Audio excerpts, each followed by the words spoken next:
Hello, and welcome to Azul's Basic Mechanic Guide for Final Fantasy XIV. My name is Azul Rose, and I will be explaining a few universal mechanics that can be found throughout the game. This will hopefully help new players have a better experience by facing the challenges with knowledge at hand. Alright, before we even start, this is the most basic of basics. Do your job quests. Many important skills are tied to them and will not be granted unless you finish their respective quests. These tend to be the strongest skills in your kit, so please get them. You can find your current job quest up here in the corner. Clicking it will show you the location of where to go next. Your job quests will also give you a job stone from level 30 on. Please always have it equipped. These are my skills as a level 80 white mage. These are my skills as a level 80 conjurer. As you can see, you lose most of your kit and your core mechanics if you don't use it. Please wear it from 30 on. Not doing so will put a burden on your entire party. Wait, what am I seeing right here? What did I just say? Why would you even stay at Thaumaturge when you could have explosions? Oh my god, yeet! Use your damned crystals. Let's continue. This button will auto-equip the best possible gear for your current job and level. You can use it anywhere, including inside dungeons, so I suggest you use it frequently while leveling. However, keep in mind it only sees things you have equipped or in your armory chest. Cleaning up your armory every so often can go a long way. Alright, now that we've cleared this out, on to the mechanics! All enemies have abilities that are casted. You can see them on the bar over their HP and use the information to better prepare for that specific attack. Even if you're going blind into a dungeon, bosses will repeat attacks often, so reading what the boss is casting will always be helpful. This bar is especially helpful to identify Tankbusters, which are big hits that usually only a tank can survive. But even tanks need to prepare for this type of attack using defensive cooldowns, so effectively, knowing is half the battle. If the bar is wiggling like this, it means that it's an interruptible skill. Use Interject as a tank, or as a ranged physical DPS, or any stun if the enemy is stunnable, and you will stop the enemy from casting it. You can adjust the size and position of the tiny yet important bar in the UI menu. Bigger, yes! Now I surely won't miss anything! Now, when you hear this sound, it means limit break is up. You can find it here by default. We usually call it LB. This is a shared resource you have with your party, so if you use it, nobody else will be able to. Each role's LB has a different effect, and each class has a different animation for the 3-bar version we call LB3. You can put it on your bar by dragging it from here. Next, we will see the use cases for each of the roles. The most common use case for the LB is for damage. Usually, melee DPS will be using this to finish off the boss when it has low HP, to help clear big pools, or to skip or shorten mechanics. It can also be used to help with DPS checks. Of all of these, however, the first case is the most common. Remember, any damage is better than no damage, so using the LB is more important than using it perfectly. Just use it. It does damage. Please. The second most common users are healers. But given that they already have pretty powerful AoE heals, the only reason to use this is when you have all 3 bars and there are a lot of KO'd allies. Otherwise, it's better to leave it for the DPS. Both healers and DPS need to be aware that the cast time for the LB is pretty long. This means that it's pretty easy to die while casting your LB. Do try to avoid that, since dying while casting the LB sometimes will cancel it, meaning you lost the LB for everybody else and you're dead. The most niche users are the tanks. As opposed to the long cast all other limit breaks have, tank LBs are instant, so make sure to not put this button anywhere you may accidentally touch it. You may want to use this as a clutch in high-end content, or for example if your healer is dead and you would otherwise not survive, but usually it's better off left to the other roles. There are some special duties that require you to limit break as a tank so that the party can survive, However, I will not go into details since that would be very spoilery. So here's a list of duties where the tank LB3 is required. If you see this big eye, look away. It means the enemy is about to use a glare attack. When you see this, you need to turn around. And when I say turn around, I mean your character, not your camera. So your character's back needs to be facing the eye. Otherwise, you will end up being affected by whichever debuff or mechanic this thing applies. Some Geese attacks will have an AoE marker, meaning that people that are outside of this marker do not need to turn away. AoEs come in many shapes and colors. Usually, these can be summarized with "don't stand in the bad." The main reason I'm making a special section for this is to remind you that the game works with a snapshot system. This means that the server will take a picture at the moment the damage is calculated and save your position, which is why you sometimes may notice that you got hit even if you were technically safe when the attack animation ended. Especially if you have bad ping. The best you can do to avoid this is don't do mechanics at the very last moment. You'll get good at this with time.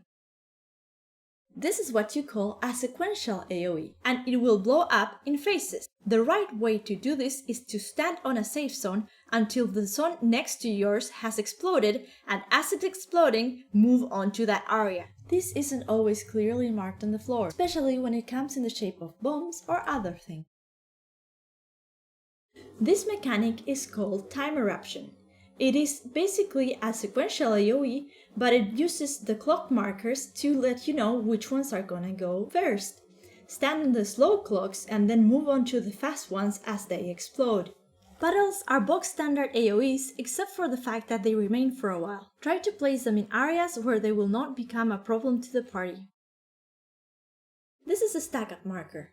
You need to share the damage with the selected player to reduce how much damage they get hit for, or they will very likely die.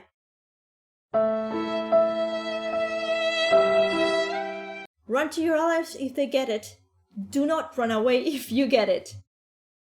Keep in mind, some bosses, mostly the ones that look like dragons, will use the stack-up marker repeatedly, meaning they will apply the damage to the stack-up target many times. If they do, you need to stay for each of the hits, or the targeted player will die.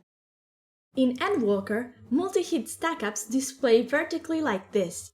Keep in mind the number of stack markers doesn't necessarily equate the number of hits, so please remain until the last hit is over. This is line stack-up marker. As opposed to the standard stack-up marker where you need to be within the circle, this one you only need to be in the line between the source of the damage and the affected player. So as long as you are in that line, you should be absorbing damage for them and helping them survive. Keep in mind that if you are the target of this attack, moving will mean you are completely changing the direction of the attack. This means that you may accidentally move the people who are protecting you out from the line, which in turn can cause you to take all of the damage of the stack-up just by yourself and probably die. This one is also a stack-up marker, although it looks a bit different. Its purple has no arrows and becomes a platform which you will need to stand on. Although it's specific to the Syrcus Tower alliance raid, it's still worth noting. There is also this one, which combines a stack-up with a glare attack. For this one you need to get into the stack-up and look away from the targeted person. The last stack-up marker we need to discuss appears only in high-level content. When a stack-up marker glows red like this and both tanks have a little red bubble over their head, it means that it's a tank-up stack-up. This is a Tankbuster disguised as a stack-up marker, and for this reason, only the tanks need to get into this one, everybody else needs to stay out. This being a Tankbuster means there will be a lot of damage involved. Please use your cooldowns accordingly to survive. It's time we talk a little bit about AoE etiquette. Aside from the clearly obvious of not putting AoEs over your friends, it would be wise for you to learn what we call the Venn diagram of no. AoEs can be stacked as long as they don't hit more than one player. If you consider that these stack-up markers already hit all the players within them, you will notice that you should never stack-up markers. In the same vein, you should never take an AoE inside of a stack-up marker, because it's gonna hit everybody in there as well, multiplying the damage that they're taking. Donut AoEs are pretty common mechanics. However, if you get one centered on you, try to stop moving so other players can adjust to your position. If the boss has applied several of these, all affected players need to stack together to make it easier for everybody else to dodge. Remember the Venn diagram of note. It's okay to stack AoEs as long as nobody is getting hit. This is a proximity marker. The closer you are to it, the more damage you will take, so get ready to run. In many cases, more than one proximity marker will be dropped.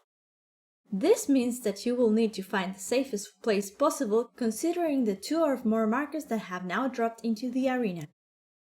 This attack is commonly known as analysis, and I'll be painfully honest, it logically makes no sense.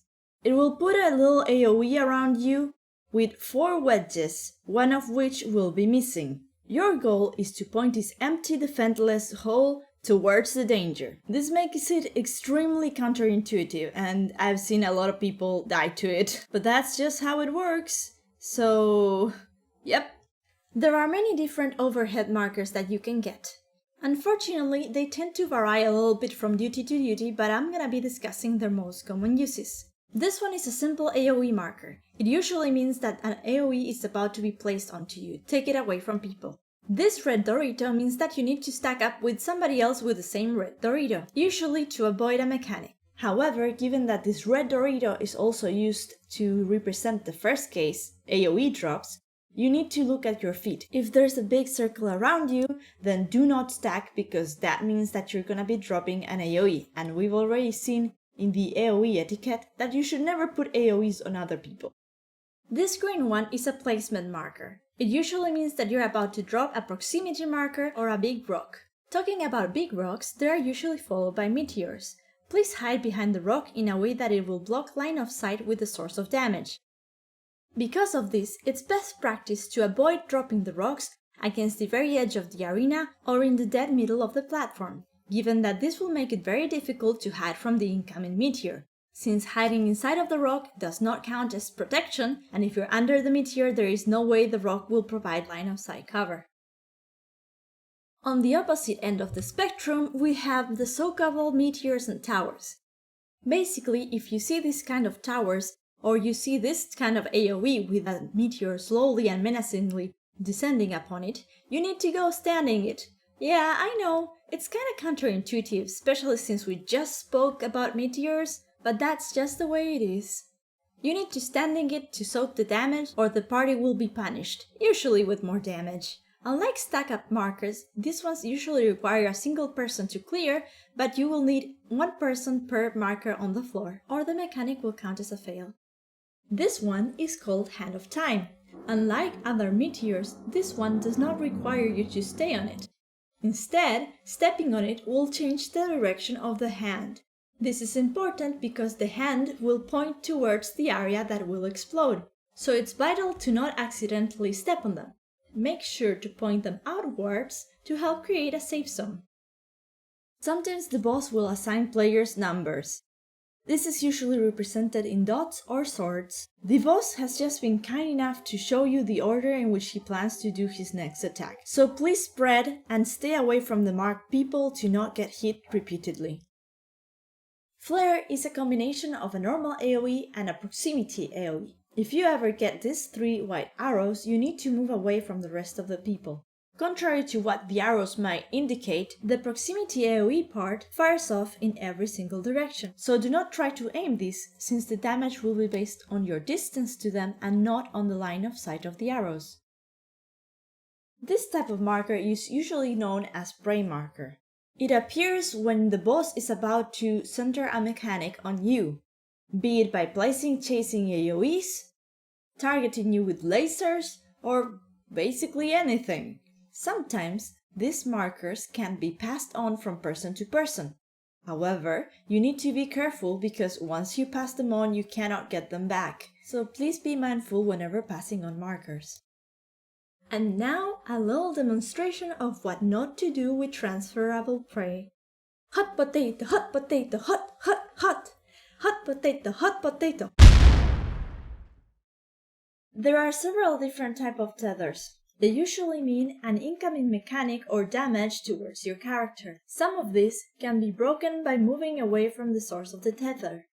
If you're tethered to another player by chains, you usually need to move away from them to break it. So if you're taking damage from this chain, run away. There are also proximity tethers. These will do more damage the closer you are to the boss, so move away. Finally, you have the interruptible tethers. Other players, usually the tank, can pick these up for you. This mechanic is often a big killer. Why? Because it requires players to do one of the most difficult things: exercise restraint. Yes, while this thing is active, you are not supposed to use any skills or move because you'll get damaged by quite a bit if you do. It is first seen in the World of Darkness Alliance raid, but reappears throughout the game in various instances.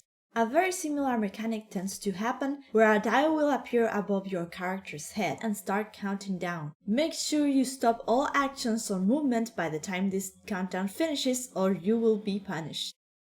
The opposite mechanic, which requires you to move or do actions, also exists and will happen too.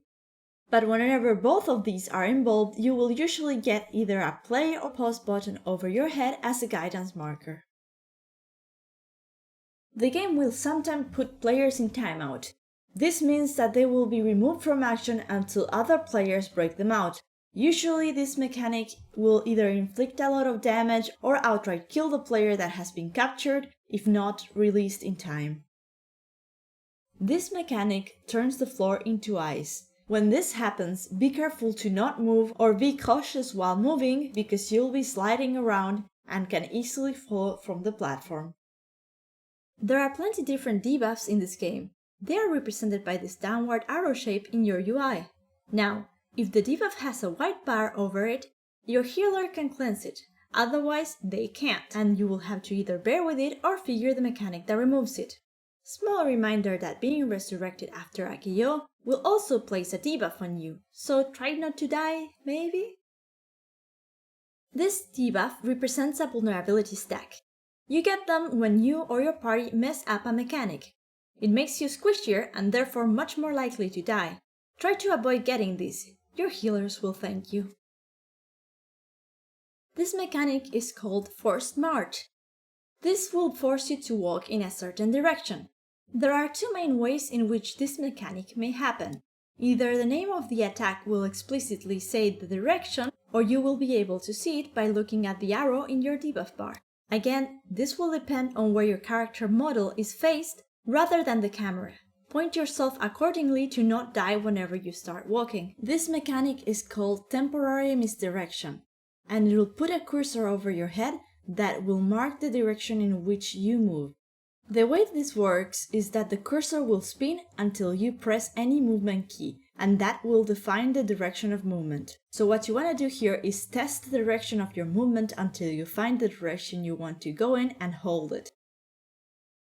Some duties will require you to swap debuffs. Usually, these come in opposing colors, and you will have to stand on the right side of the platform to change the color of the debuff you've gotten. If you have forgotten which debuff you had, you just need to take a look at your debuff bar and you will be able to see it. Now, this is an interesting one. Doom is a countdown.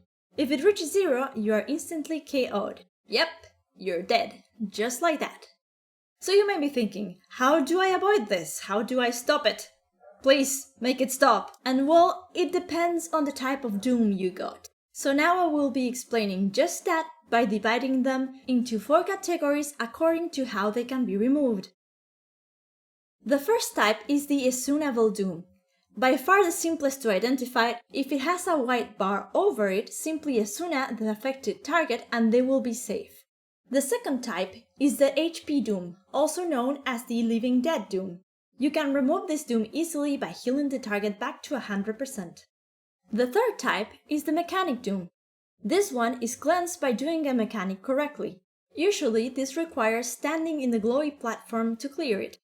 Finally, we have Punishment Doom. If you got this, you're most certainly dead. This is the doom that is applied for failing a mechanic, and it will kill you no matter what. The only way to avoid it is not failing the mechanic.